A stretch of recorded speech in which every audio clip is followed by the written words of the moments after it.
আসসালামু আলাইকুম রহমতুল্লাহ।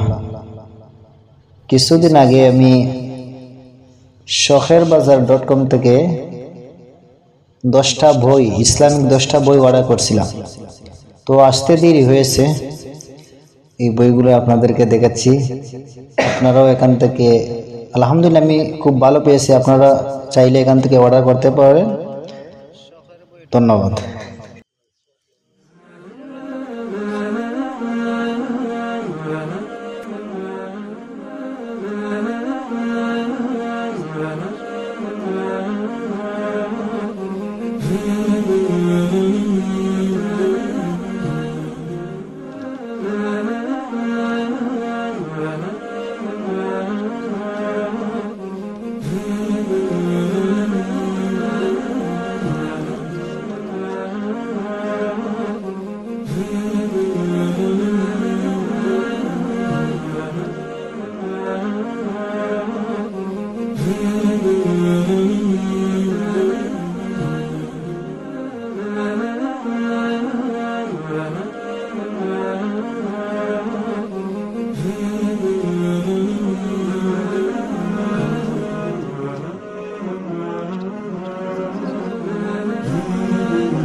বইয়ের সিফাতে বাতাম যে মনে হয় বইয়ের সিফাত আছে একটা লাইন